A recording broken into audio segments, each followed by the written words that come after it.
শেখ হাসিনার সরকার হোক, মুক্তিযুদ্ধের পক্ষে সরকার হোক, এরা কিন্তু দ্রুত কিন্তু বাংলাদেশে আবির্ভূত হবে, আপনার চিন্তা থেকেও দ্রুত হবে। তখন তারা যাতে ভুল না করেন, আবার যেন মোশতাক ওয়াকার এদেরকে আবার সেনাবাহিনী প্রধান, মানে বড় বড় মন্ত্রিত্বের পোস্ট, যেখানে তারা আবার এই বঙ্গবন্ধু পরিবারের পরবর্তী সদস্য শেখ হাসিনা বলুন, শেখ রেহানা বলুন, যারা আমাদের নেতৃত্ব দিবেন তাদেরকে যাতে আবার উৎখাত বা খুন করা এই জায়গায় জড়িত না হতে পারে। খুবই পেইনফুল অভিজ্ঞতা আছে খন্দকার মোশতাক এবং ওয়াকারকে নিয়ে। ডিপ স্টেটের টাকা বিলি করে, ডিপ স্টেটের সহযোগিতায়, আরও নানান বিদেশি শক্তির সহযোগিতা, সব নটনটিদের এখানে অভিনয়ের জন্য নামিয়েছে। এই অবস্থায় কিছু মানুষ তো প্রভাবিত হয়েছে, সেটা তো অস্বীকার করা যাবে না। আর্মিকে যদি কিনে না ফেলতে পারতো ওয়াকারের মাধ্যমে, তাহলে তো ডিপ স্টেট যেভাবে 24-এর ইলেকশন হয়ে যাওয়ার পর জো বাইডেন যেভাবে নথি স্বীকার করে শেখ হাসিনার সাথে একযোগে কাজ করার কথা বলে আপনার একেবারে সশ্রদ্ধ কংগ্রাচুলেটরি লেটার পাঠিয়েছিলেন, সেভাবেই তো চলতো। কিন্তু ধ্বংস তো করে দিয়েছে ওয়াকার। বাংলাদেশের জঙ্গি উত্থানে এখন পর্যন্ত বাংলাদেশের যা কিছু ধ্বংস চলছে, এটা কিন্তু পুরোপুরি সেনাবাহিনীর দায়। এখানে এই যে দুই অ্যাক্টিভিস্ট, আমি নামও নিলাম না, কিন্তু এদের কেউ আমার ভাই না, বন্ধু না, কাউকে আমি পছন্দ অপছন্দ কিছুই করি না। আমি শুধু সবাইকে একেবারে এইখানে যারাই আছে, আমি সবাইকে তাদের কর্ম দ্বারা, তাদের বিশ্বাস দ্বারা, তাদের উদ্দেশ্য দ্বারা আমি তাদেরকে বিচার করি। আওয়ামী লীগের সমর্থকদের মধ্যে লালবদর বিতর্কটা থামছে না। ঘাটা যেহেতু অনেক গভীর, এই বিতর্ক না থামাটাই কিন্তু স্বাভাবিক। তারপরও এর একটা সীমা রেখা দরকার, এবং এই সংক্রান্ত যত জটিলতা তৈরি হচ্ছে সেগুলো কিভাবে নিরসন করা যেতে পারে সে ব্যাপারে আমাদের কিছু নীতিমালা দরকার। এ যাবৎ প্রধানমন্ত্রী শেখ হাসিনা এই ব্যাপারে কিছু কিছু কথা বলেছেন। আমি তার আলোকে এই নীতিমালাটা টানার চেষ্টা করব, যাতে আমাদের সবার সুবিধা হয়। সর্বশেষ যেটা আমি দেখছি যে সাংবাদিক মঞ্জুরুল আলম পান্নাকে আমাদের কিছু কিছু বন্ধু তার 24শে জুলাইয়ের যে জঙ্গি উত্থান, সেই জঙ্গি উত্থানে তার ভূমিকা ইত্যাদি নিয়ে নতুন করে সবাইকে স্মরণ করিয়ে দিচ্ছেন। দেখুন, 24শে যে জুলাই জঙ্গি উত্থান হয়ে গেছে, এই জঙ্গি উত্থানকে যারা সমর্থন করেছে, যারা সহযোগিতা করেছে, যারা তার পক্ষে ছিল, তাদেরকে আসলে তো তাদের কর্মকাণ্ডকে তো আমাদের অবশ্যই পীড়িত করে, এখনো করে, ভবিষ্যতেও করবে। কিন্তু সেই জায়গায় আমাদের পড়ে থাকলে চলবে না। ধরুন, এই মঞ্জুরুল আলম পান্না বা আনিস আলমগীর, এই যে প্রভাবশালী জনপ্রিয় সাংবাদিক আছে, তারা পরবর্তীতে এই দুইজন নাম এখানে দিলাম, তারা তো ইউনুসের কাছে জেলও খেটেছে, তাই না? এবং আমি আনিস আলমগীরকে এখন একাধিকবার বলতে শুনেছি যে ওনাদের এইসব সমর্থন ভুল ছিল। এটাকে আপনি সুবিধাবাদ বলতে পারেন বা এইসব বলতে পারেন, কিন্তু এই ধরনের মানুষ যারা সমাজে প্রভাব বিস্তার করতে পারে, যাদের জনপ্রিয়তা আছে, তারা যদি মুক্তিযুদ্ধের চেতনার আলোকে কথা বলেন, মানুষকে প্রভাবিত করেন, সেখানে আসলে তাদেরকে সরাসরি আক্রমণ করাটা এখন ঠিক হচ্ছে না। হ্যাঁ, আক্রমণটা কেন হচ্ছে, কোন পর্যায়ে এটা বন্ধ করা উচিত, সেই জিনিসগুলো আমাদের একটু আরো গভীরভাবে চিন্তা করে দেখা উচিত। একটা জিনিস হলো যে তারা যদি মুক্তিযুদ্ধের পক্ষে বা এখন শেখ হাসিনার পক্ষে কথা বলে, সমস্যাটা কোথায়? সমস্যা একটা হতে পারে যে তারা ভবিষ্যতে আমার থেকে, আপনার থেকে বেশি প্রভাবশালী হয়ে যায় কিনা এই দলে, এইসব চিন্তা আসলে কিছুটা প্রিম্যাচিওর আমি বলবো। যা যদি হয়েও যায়, সব কিছু কি আমি আপনি আটকাতে পারবো? আমাদের প্রয়োজন মোটা দাগে মুক্তিযুদ্ধের পক্ষের শক্তিকে, অর্থাৎ পক্ষটাকে, বাংলাদেশের মূল ধারাটাকে শক্তিশালী করা। সেখানে আমি আপনি ব্যক্তিগতভাবে কিছু পরাজিত হতে পারি, কিছু চাওয়া পাওয়ার হিসাব আমাদের মিলবে না, সেটা তো আছেই। আর বর্তমানে যারা এই এই প্রশ্নগুলো তুলছেন, তারা কিন্তু সবাই একেবারে কোর আওয়ামী লীগ সমর্থক। এদের অনেকে বাংলাদেশ থেকে একেবারে নিপীড়নের যুগে তারা আওয়ামী লীগের পক্ষে দাঁড়িয়েছেন, অনেকে অনেক কিছু হারিয়েছেন, আমরা কিন্তু জানিও না। কে বাড়ি হারিয়েছেন, কে ক্ষেত খামার হারিয়েছেন, চাকরি বাকরি হারিয়েছেন, আমরা কিছু কিছু জানি, অনেকের কথা কিন্তু জানি না। সুতরাং এই মানুষগুলো তো আমাদের আপনজন, সেটাও আমাদের বুঝতে হবে। তাদেরকে আবার আমি এটাও অনুরোধ করব যে এদের পেছনে এখন আপনারা এইভাবে লাগতে যাবেন না। তবে সীমারেখা একটা আমাদের থাকা দরকার। সীমারেখাগুলোই আসলে সবচেয়ে বড় প্রয়োজন আমাদের বিবেচনা করা। 24শে যে জঙ্গি উত্থান হয়েছে, সেখানে অনেক আপনার অসাম্প্রদায়িক মানুষ, আলোকিত মানুষ, শেখ হাসিনার প্রতি ক্রোধ থেকে, ক্ষোভ থেকে, এমনকি ভালোবাসা থেকেও কিন্তু 24শে জঙ্গি উত্থানে জড়িত হয়েছে। আমি কিন্তু এগুলো উদাহরণ দিয়ে দিয়ে বলতে যাচ্ছি না, কারণ আসলে আমার আকাঙ্ক্ষাটা হলো যে বিতর্ক কমানো, বিতর্ক বাড়ানো নয়। কিন্তু যেই মানুষটা সত্যিকারের মুক্তিযুদ্ধের যে আমাদের অসাম্প্রদায়িক বাংলাদেশ গড়ার চেতনা আছে, যেটা ইউনিভার্সাল, যেটা সর্বজনীন, সেটাকে ভালোবাসে, সেটা ভালোবাসার পরও ২৪-এর জঙ্গি উত্থানে কোনো না কোনো কারণে সামিল হয়েছিল, কিছুদিন তাদের সমর্থন দিয়েছিল। আবার অনেকে তো ধোকাও খেয়েছে, এটাও বুঝতে হবে। বাংলাদেশের সাধারণ মানুষ অনেক ধোকা খেয়েছে। যেইভাবে আপনার অভিনয় হয়েছে এখানে, সারা বাংলাদেশের সব নটনটিদের এখানে এনে অভিনয় করানো হয়েছে। সাধারণ আর আপনি জানেন যে জঙ্গিরা, বিশেষ করে জামাতের লোকগুলা যে পরিমাণ অভিনয় জানে, সেটাই কিন্তু যথেষ্ট ছিল বাংলাদেশের মানুষকে ধোকা দেওয়ার জন্য। উপরন্তু তারা ডিপ স্টেটের টাকা বিলি করে, ডিপ স্টেটের সহযোগিতায়, আরও নানান বিদেশি শক্তির সহযোগিতা, সব নটনটিদের এখানে অভিনয়ের জন্য নামিয়েছে। এই অবস্থায় কিছু মানুষ তো প্রভাবিত হয়েছে, সেটা তো অস্বীকার করা যাবে না। এইসব মানুষ এখন ভুল বুঝতে পারছে, তারা আবার আওয়ামী লীগের পক্ষে দাঁড়াচ্ছে, তারা ভবিষ্যতে আওয়ামী লীগকে ভোট দিবে। এই জায়গায় এসে তাদেরকে যদি প্রতিপক্ষ হিসাবে দেখেন, এটা কি সঠিক হচ্ছে? এতে আমাদের যেটা প্রয়োজন যে মুক্তিযুদ্ধের পক্ষের শক্তিটা বৃদ্ধি পাক, সেই জায়গায় তো আপনি সহযোগিতা করছেন না, তাই না?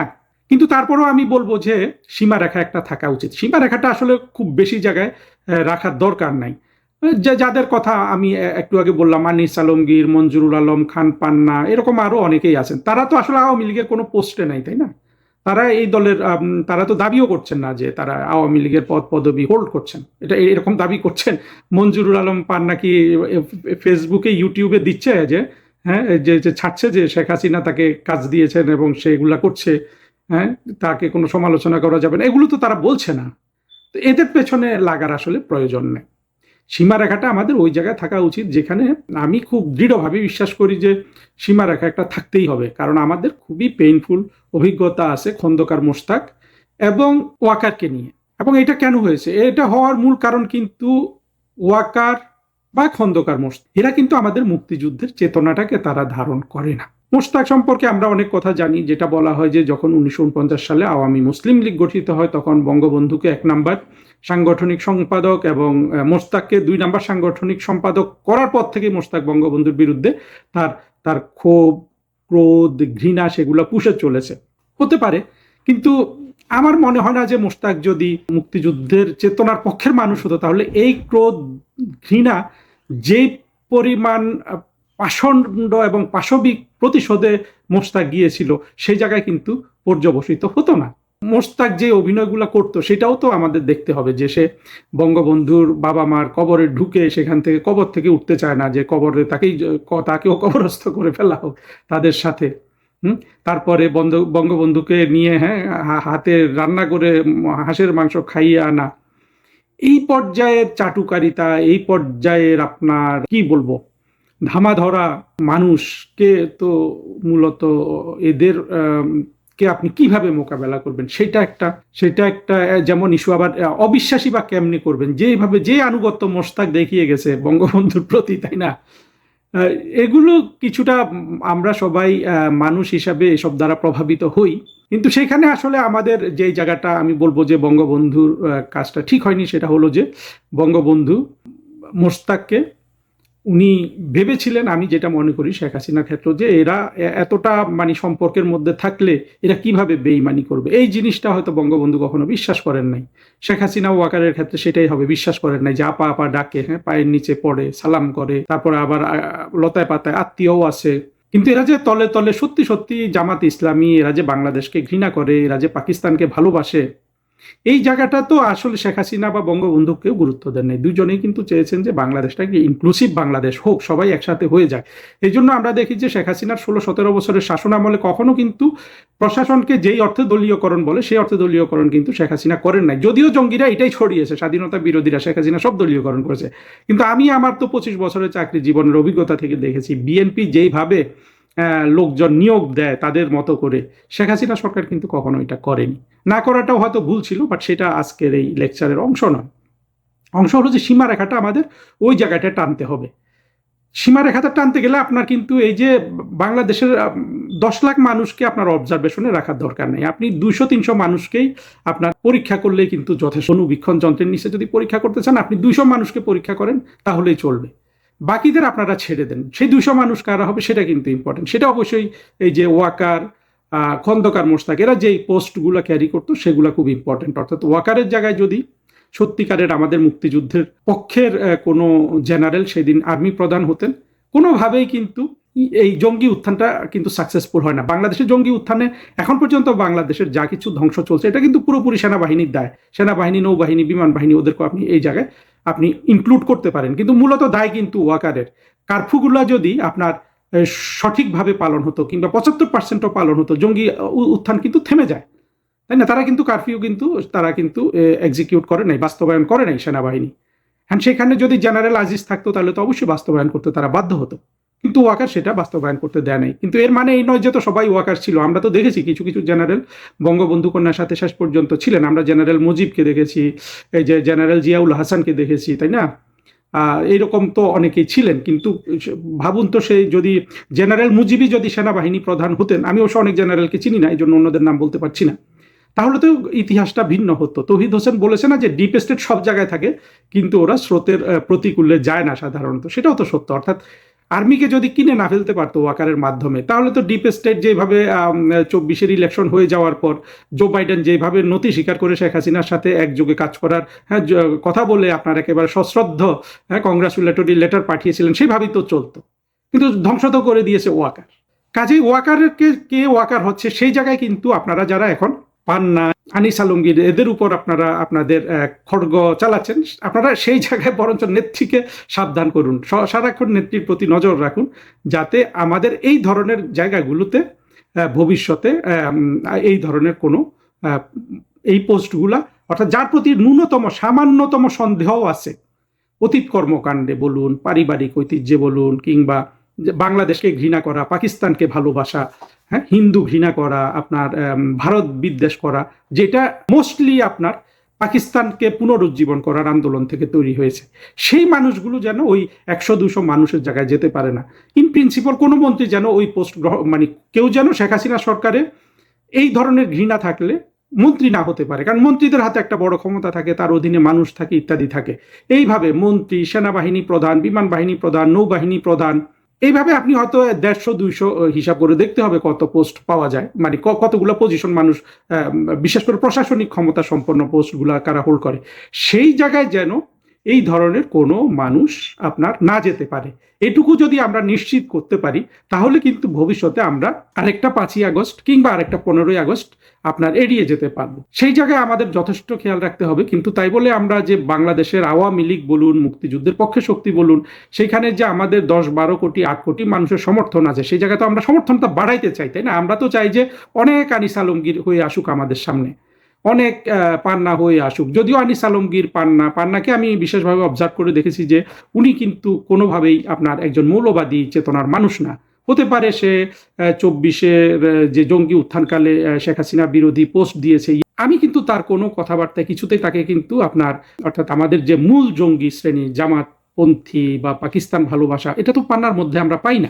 তাহলে পান্নাকে তো আপনার ভয় পাওয়ার কোনো কারণ নাই, বরং অভ্যন্তরীণ কোনো শত্রু আছে কিনা তাদেরকে ভয় পান, যে যারা অলরেডি শেখ হাসিনা বা বঙ্গবন্ধু পরিবারের আপনার স্নেহ আনুগত্য ভোগ করতেছে। যেমন আমাদের তো একটা জিনিস দেখবেন যে আমরা কিন্তু জানি যে আওয়ামী লীগের জন্য শেখ হাসিনার বিকল্প যেমন নাই, শেখ হাসিনা উত্তর আওয়ামী লীগও কিন্তু এই যে বঙ্গবন্ধুর যে কোর ফ্যামিলি, যেটা অর্থাৎ বঙ্গবন্ধুর উত্তরাধিকার, যেটা শেখ হাসিনা পার্লামেন্টে ডিফাইন করেছেন যে শেখ হাসিনা, শেখ রেহানা এবং তাদের সন্তানরা, এর বাইরে কিন্তু আওয়ামী লীগের নেতৃত্ব যাওয়ার কোনো সুযোগ বাংলাদেশে এখন পর্যন্ত নাই। আপনি ওই যে যারা যা করে, এবং সেই নেতৃত্ব বঙ্গবন্ধু পরিবারের মধ্যে আপনার কি বলে সাকসেশন প্ল্যানের অংশগ্রহণ করলো, সেটাও কিন্তু আবার শেখ হাসিনাকে করতে হবে। সুতরাং এই 4-5 জন যারা ডিফাইন, তাদেরকে যদি আপনি মেলাইন করেন, সেটা কিন্তু বুঝতে হবে যে সেখানে আপনাকে কিন্তু সাবধান হতে হবে। হ্যাঁ, এর মানে এই নয় যে আমরা শেখ হাসিনা, শেখ রেহানা, জয়, পুতুল, ববি এদের আমরা সমালোচনা করতে পারবো না। সমালোচনার যদি জায়গা না থাকে তাহলে কিন্তু মুশকিল আছে। আমি তো মনে করি আমার প্রতিটা ভিডিওতে, আমি কিন্তু প্রতিটা লেকচারে, প্রতিটা লেখায় আমি কিন্তু শেখ হাসিনাকে সমালোচনা করি, ভয়াবহভাবে সমালোচনা করি। কিন্তু আপনাকে দেখতে হবে সমালোচনাটা কি ভালোবাসা থেকে আসছে নাকি ঘৃণা থেকে আসছে।